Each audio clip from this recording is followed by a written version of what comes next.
好。The last question about hypoxia is literally coming from my personal experience, what I saw when people are waking up from a deep blackout. I don't necessarily mean death. Sometimes they have very bad blackouts. And then when they are waking up from these, they make strange, struggling noise.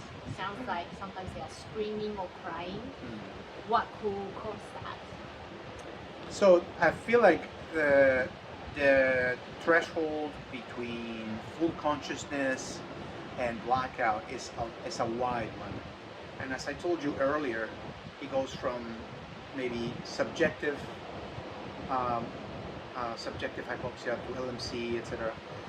I feel like they're probably, in my personal opinion obviously, they're probably at the edge of consciousness, and they are probably briefly aware, as I have been, that I was on the edge of consciousness. I was trying to fight to stay awake.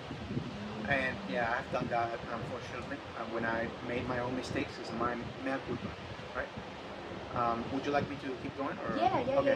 So, Can you talk about these subjective hypoxia? Well, personally, I have experienced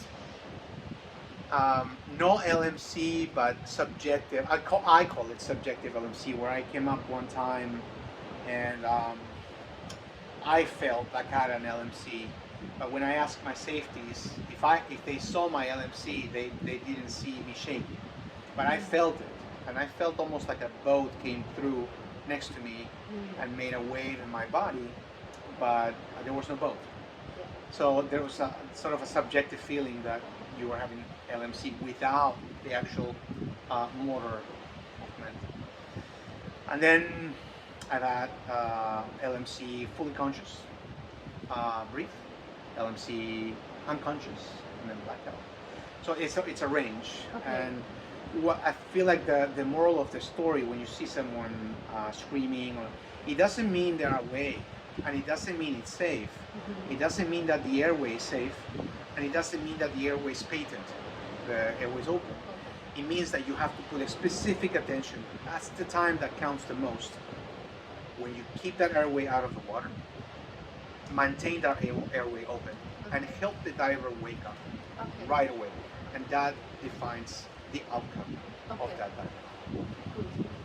所以，不确定大家有没有这样的经验，就是可能你救过某些人，或是听过某些人从一个严重的 BO 醒来的过程中，他可能会发出一些奇怪的声音。那我常常在想，为什么这个人会在 BO 醒来的时候吼叫呢？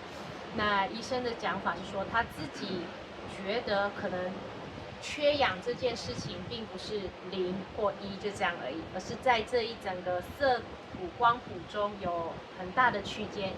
所以有些人可能是已经开始正要醒来，但是又模模糊糊，处在一个有意识又无意识的阶段。那他给了自己的例子，就是有一次他在做训练的时候，他起来，你可以他抓住绳子了，然后他以为自己 LMC 了，但是旁边的人都告诉他没有，他其实表现得非常干净清醒，但他自己觉得他整个人摇摇晃晃，甚至好像旁边有船经过，然后有波浪这种感觉，但明明旁边什么都没有，所以他自己觉得是处在一个 LMC 的状态。那这个时候可能就是他氧气并没有真的100%充足，已经一只脚开始要往缺氧的地方靠近的时候，会产生这种主观意识上跟别人客观看起来不一样的状态。那也许这些从很严重 BO 的人正在醒来的过程中，他的意识也是这样，慢慢的从无意识转到有意识，然后他可能觉得自己身陷危险，想要起来，想要说什么，想要表达，或是想要挣扎的让自己清醒，但是又不太能够完全做这件事情，所以就会发出，就变成我们外边的人观察到，好像是出现了奇怪的声音这样子。那医生也有特别提到，如果你发现BO 的人有这样的状况，不代表他可以发出声音就是 OK 了。反而这个时候呢，我们更要小心，不要让他的呼吸道重新掉入水里。可以呼吸道必须保持在空气中维持畅通，然后让他可以有效的进行呼吸这件事情是非常重要的。